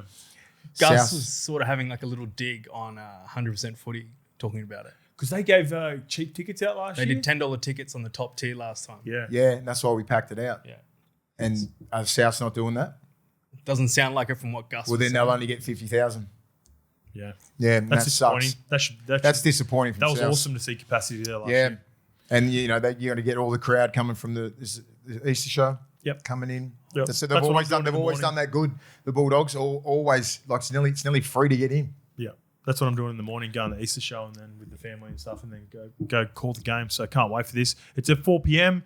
This one comes from Anthony. 4 p.m. L1 from day one, boys. As a Borough member who was there since I could remember and now coming back after nearly a decade, we all remembered that Good Friday game last year. We were placed in the worst part of the stadium while watching us get pumped. We copped it from Doggy supporters. Since this is our home game, we're going to make some noise in Bay 109-110. Love you, boys. I hope so. Because I know if this is a Bulldogs game, there'd be 65, 70,000 there. I hope the Bulldogs fans still show up. But South, you got to show up as well. The fans, they haven't been showing up at Accor Stadium. So I'm calling them out. I reckon we'll have more fans than you guys. Easy. Wow. Easy. That's a challenge. Yeah. The Borough versus the Bulldog Army. Let's go. The Bulldog. Is it the kennel? The kennel. Fucking kennel, Bulldog Army, what do they call them? Same shit. They're all crazy. I love them. Yeah, Burrow vs Kennel. All right, for South, returning Campbell Graham onto the wing. He missed a game, so Graham Taffa, he drops out. And for the Bulldogs team, Sam Hughes returns into the front row. Harry Hayes is also on the bench as well. So Sam Hughes missed the game with concussion last week. So a couple of big ins for both teams. Yeah. What's the odds, Lukey, for this one? Well, it's a close one. $1.85 South, $2. $1.95 Bulldogs. Fuck, eh? And line 1.5. Yeah, that left edge still worries me. To our right edge, so Presto, Galvin, Tuala, and Carraz or Montoya? Carraz. It's Carraz on that right side. Well, Montoya's been over there. Montoya's on the left, isn't he? No, he swapped over with Critter. Well, whatever it is. No, he swapped. No, he went the other way with Tuala for some reason. Carraz has been on the left. Anyway, they're going up against that left edge, right? So our middles, it is imperative that you put inside pressure on the number 6, Cody Walker. He can't dig into the line. He cannot get to Presto by himself because he's going to put that wrecking ball for feeder 1-on-1 with Galvin. It's fucking not. And if he runs inside, if he runs on the inside of Galvin's shoulder and brings in Presto and then goes out the back or hits Latrell or Jai Gray, that's going to be them all day. If our inside and our middles do not put pressure, like I'm talking sprinting at Cody Walker to make him play, frustrate the fuck out of Cody. Yep. You know, try and get him into the Cody Walker where he doesn't want to play football that much and get into it. Only for this game. That could be their best path to victory. I love Cody Walker as a player. I love seeing him. I love how he's a gritty little fucker. He's always into it. But if we let him play footy and we don't put him off his game, he can have a field day. And that's all we got to do. Put pressure on him and that left side. It's the biggest job in the game. I love that you mentioned his name because that's where I'm going. Anytime try scorer for the South Sydney Rabbitohs, I'm going around that left edge. I'm going Cody Walker anytime. I think this is a big occasion. I love our message there before from Anthony. I think South's going to take this game personal because I left that game going, South's stuffed already early part in the year last year, and I thought Bulldogs are a genuine premiership threat. That's how dominant the Bulldogs were. I think that's in the memory bank. I'm going to go to two guys that are going to take it personal, Cody Walker and Latrell Mitchell, but also when I'm looking on the flip side, I want the guy who's touching the ball the most. I want the guy who's in the game. I'm going Lockie Galvin. I think the conditions will suit a Lockie Galvin try, pushing through the middle, having some joy. Also on that same edge, because as good as they are offensively, they do have issues defensively. Yeah. So I'm going Cody Walker and Latrell Mitchell for South, Lachlan Galvin for the Bulldogs. One shape that we really need to fix when they lay the line on the right side of the post, Cam Murray, Totola as the lead, Cody Walker around the back to try and get to Preston and Galvin, Fafita running on Galvin inside shoulder, and then Jai Gray out the back, and then Latrell's there, and then AJ. You've got to put pressure on Cam Murray and then make him play early so everybody can release and then get on to shoot, watch the lead on Totola or whatever that middle is, check, release, and get out and shoot through the back to try and get pressure on Cody. That is all middles. That's all middles, and that's Preston bringing them over, right? And that's what they'll be working on all the time because Cody, if you make him play early, he's just going to go one-on-one to Latrell or go out the back to Jai Gray. And you can come up and move. We move quick. And I expect a massive, different team than I saw last week. I don't give a fuck about that team. This one is going to be different. They're going to be moving quicker, a lot more hustle, and that's their secret, mate. Everything else is pretty even. If you don't fix the middle, you get done on the edges. In any game. So especially with this. That's with what Cam Murray dictating terms, you're fucked. Do not underestimate Cam Murray and do not sleep on him when he wants to run that fucking dummy and dig in and straighten up. He's strong. Or if you're not putting a good shot on him, he's fucking busting for you. Yeah. Well said. All right, let's get to Panthers versus Melbourne. This game's at Suncorp Stadium. What a game. What? No, it's not. No. It's at CommBank Stadium. What is that? There must be a mistake in the Fox team list. I'm almost 100% this is a CommBank, Lukey. Is that correct? Has to be. Which game, sorry? Panthers versus Storm. It is. Yeah, because money's staying in Parra. Yeah, because he's in Parra. Yeah, that's right. All right, so the changes are Freddie Lussick is in for Mitch Kenny, who's suspended for a week. As for the Storm, Jack Howe he didn't finish the game against the Cowboys. He's been named. Let's see if we've got an update for that. Actually, we might be able to have a quick little update to see if anything has been changed. No, he's still in. Oh, they haven't updated their squad yet because it's within 24 hours. Okay, so Nick Meaney returns, though. He's in for Moses Leo, who's going to miss this game. It was a hip pointer injury for Jack Howarth.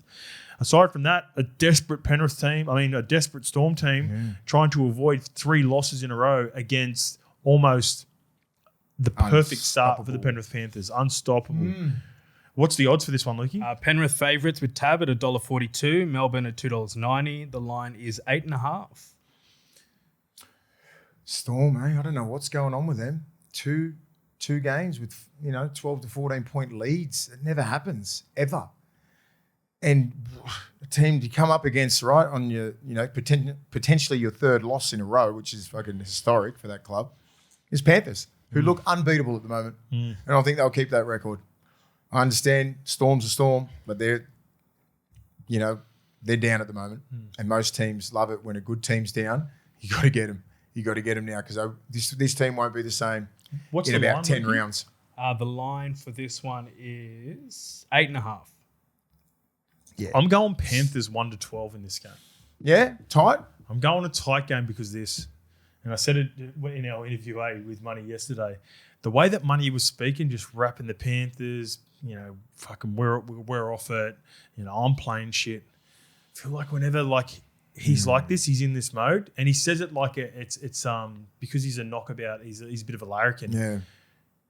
You can tell that seriousness. It's festering, it's reverse festering. Psychology. It's like he puts it out in the ethos, so he knows he's got to come. I think Money and Hughesy and Harry, big time. They fucking go enough's enough. Yeah, don't worry about who we don't have in this game. Worry about who we got.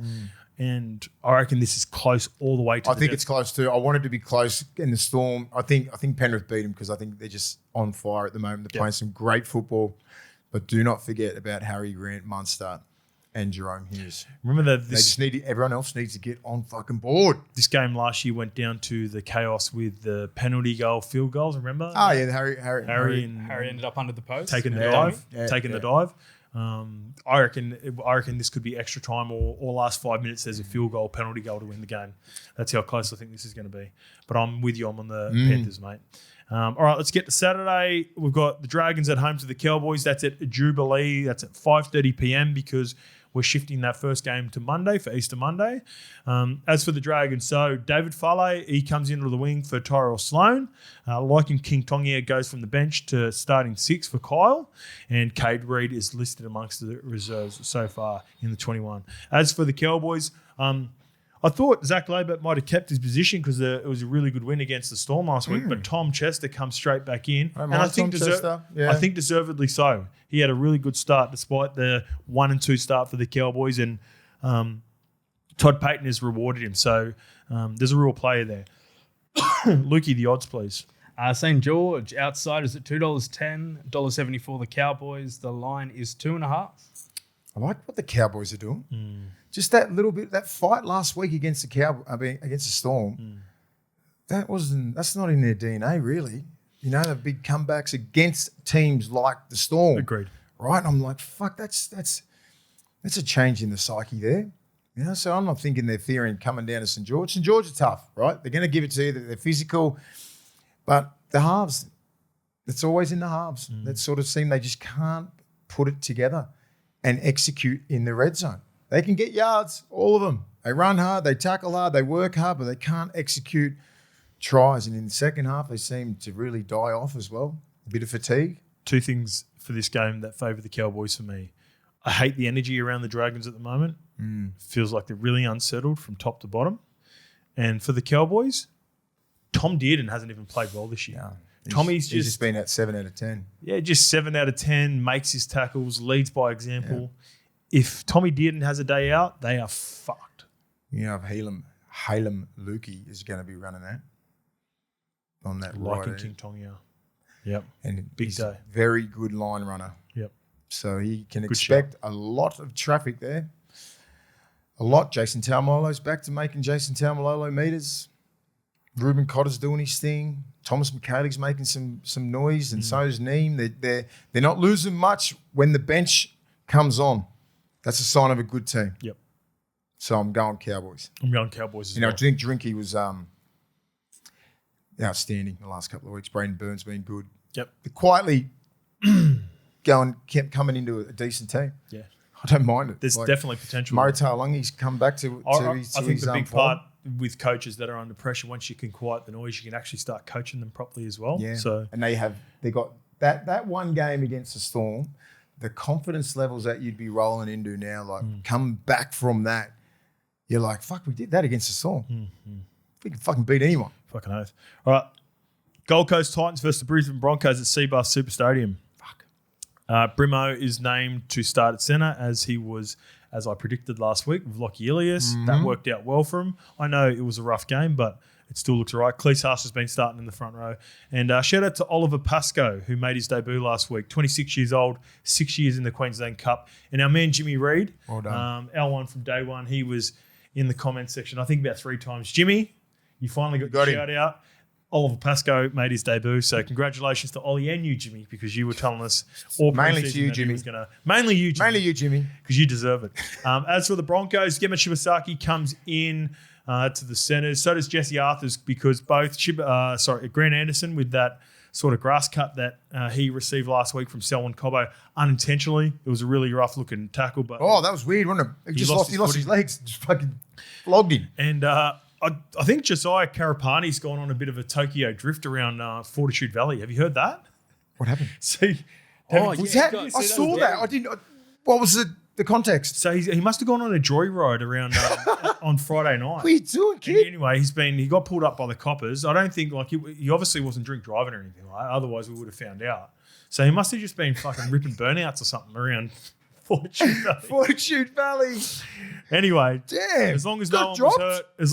was hurt, that's all that matters. But fucking hell, Pull your head in, mate. Josiah, you Can't do that shit, You mate. started unreal. You finished the year unreal, and you started this year well. But Jesse Arthurs and Gemma Shibasaki are quality first graders. Mate, You can't give up a spot in this team. Oh, that's what they wait for. Yeah. I can see these two going on a run now that they're back in the team. Payne Haas into the front row. He missed last week with an AC joint. Xavier Willison drops back to the bench. So what are the odds for this, Lukey? The Broncos are favourites, $1.20, $1.23, $4.20 for Gold Coast, and the line with Tab is 12.5. Another name that you didn't mention, it might not be on that list. Remember that guy that some random on my stream told me about from the Broncos? He's like a Antonio Verhoeven, I think his name. Oh, yes. He's the kid that's like, they said he's the next 19-year-old star. Yeah, Yeah. Apparently the Warriors have been trying to get him as part of the Mitch Barnett deal. Yeah, he's in the 19 jersey. So he's an outside back centre with Okay. they're pretty excited. they said the next Herbie. Big call. All right. Yeah. I've learned my lesson. We'll I went see. off a little bit too early on the Herbie comps at the start of the year, so I'm not going to put this on poor Antonio as well. Just look at this game. I'm like, does this smell a bit of an upset? It's going to be tricky. I'm with you. Yeah, I What's was how looking many at points, Lukey? 12.5. Too many. Adama Howe at Ezra Man. Yeah. I like that battle. Okay, can I go into my multi straight off the back Go of that on, then? go on. Let's go. My multi for this week is I'm getting him over again. He got 2 for us last week. Yeah, beautiful choice. Adamaho will go over for us again. I like in and around Shibasaki and Ezra Man. Yeah. But on the flip side, Shibasaki scores when he plays. He's got a nous for it. So give me Gemet Shibasaki. And I also think he straightens it up really nicely for the Broncos when he starts and he's got his legs back underneath him. Give me Brendan Piakura as well. Yeah. It'll be tighter than you think. I just think the Broncos should win this game. I think they get their shit together. Last week showed some good signs. So Broncos just 1 to 12, I reckon. Because I reckon Payne Haas, Big Tino, Yep. they cancel each other out. I think this is the game where Tino goes, fucking, all right, I've been down a little bit. Yep. Now I'm coming up against the number one dude. Yep. I think I'm the number one guy. Yep. Go at it, please. Let's as go. hard as you can, boys. So this is the thing. This is watch the Titans. You know how I said all the unforced errors and dumb shit that they did last week? Naturally, what happens for players when they're in this position? They're playing the Broncos. It's a big deal. They're a good team. Watch them not. They won't do any dumb shit. This is what Josh Hannay will be trying to get out of them. we're a weird bunch, NRL players and footy players and athletes. Sometimes when your psyche changes because you think you should be, or you think you're a better team than the Dragons, you show the Brisbane Broncos a little bit more respect. It'll be a tough game. I reckon physically, this will be good. both teams will go after each other. And then on the flip side, the Broncos will go, we should probably be pumping the Titans right now, and we're not. So Cleese Haas starting. Fodawaker dropped. Yep. Cleese Haas, Payne Haas. Yep. Let's go. Let's go. That's unreal. What a great moment for the family. Yeah, fucking Awesome. Well done. Sunday, April 5th, the Cronulla Sharks versus the New Zealand Warriors at Ocean Protect Stadium. So, It'll be a good game, this one. same 1-19 for the Sharks that were really good against the Raiders last week. Britton Nikita is in the 22 jersey. He's a chance. Potentially, he broke his nose, remember, the week before. As for the Warriors, they kept the same 1-13. So there was a late change last week with Tuapiki going to fullback. He's named this week. Chance Nickel-Klokstad went to right centre. Yep. Ali Latea was the player that missed out, and the Warriors fans were vocal about that. So Ali goes to the bench in the 22-man. And Mitch Barnett, he's out for 4 weeks. I think he broke his hand in training. Thumb or something. That's Broke his fucked. summer training, yeah. That sucks. Odds, Lukey? $1.60 Cronulla, $2.35 the Warriors with tab, and the line is Disrespect. 4.5. Damn. I like the Sharks how they looked last week. Yeah. I really did. Jeez. This is a good game. I think this is a cracking game. Yeah, this will be awesome. Far out. Sunday. 2 o'clock 2 too. o'clock game. Fast track. Hopefully the weather's good Far over out. the weekend. I haven't looked that far ahead. I'm going condition. Cronulla. I like the way they looked last week. And I think they when they get on this, like, not a roll, but like they're very consistent. Yeah. You know, and when they... No, they're streaky, mate. Yeah, so when they streaky. hit a game like last week, Yeah. they know that level, and then they can string about eight games together. I think they're going to go on a bit of a run. That's a good team that they beat in the Raiders. So, yes, yeah, I they can did, see and that. it's quite well as well. And like I said, like I'm on the Warriors for this because I like the Warriors more, and I'm a Sharks hater. So that's the reason I'm going the Warriors. But also, Love it. I picked them with no confidence, Nah. and I can see the Sharks going against a really good Raiders team, This is going to be a good game. going to Canberra, getting the job done, and stringing together 4 or Cronulla 5. with no confidence. I want to see this will be a really good game. So this Really is the no good game. confidence game then, because I'm Warriors Zero. with no confidence. Yeah. Just put out a good game, boys. Do you have any confidence in this game, What Lukey? about you? Hey, where's your confidence, Luke? I'll go the Wars. With A little bit of confidence. Newcastle Suns Knights. confidence. Suns confiance? Confiance. What about Potentially. Phoenix Crossland? Yeah. I saw he said after the game. Hooter. I was speaking to Bedsy, great Danny Badiris, and Phoenix come over. His fucking head was just, and he's a good looking cat too. He is. Yeah. And his whole nose was spread across his face. I said, no, you can barely notice it, mate. Fuck, it's going to, and that's one of those things. He's going to play this week. He's at that height. He's going to cop it. Raiders are big and fit. I guess where fucking Raiders love to hit around the head. Would you give him a little masser? Oh, mate, proper. When his head's in the ground as well. Yeah, he's going to get bad. Big Papa's back. You know, Starling, Tapane, fucking Huddy Young. They're all dogs, mate. They are all dogs.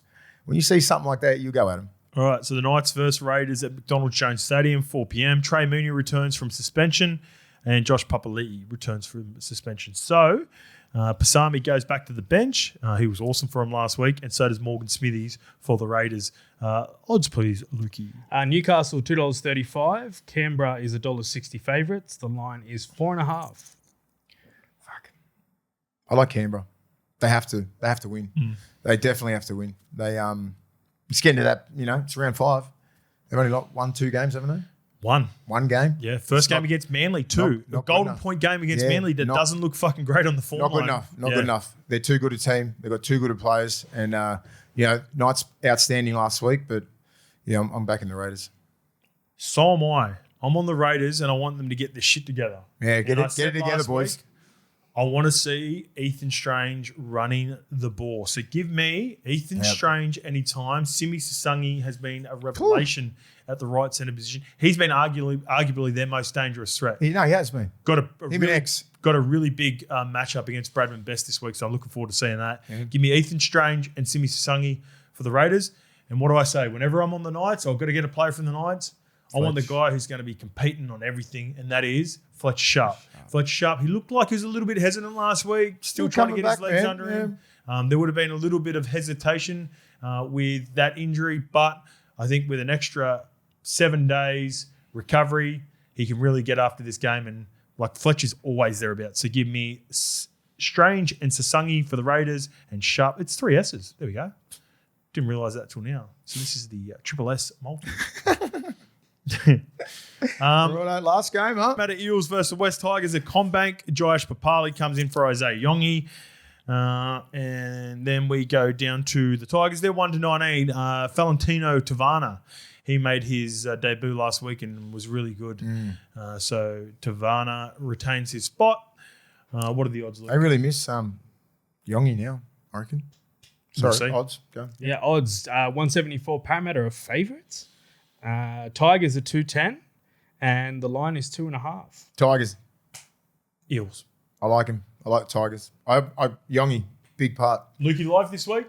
Lukey live. Let's go. The 4 o'clock. IRL? No. Enjoy your footy. Chances are you're about to lose. For free and confidential support, call the number on the screen or visit the website.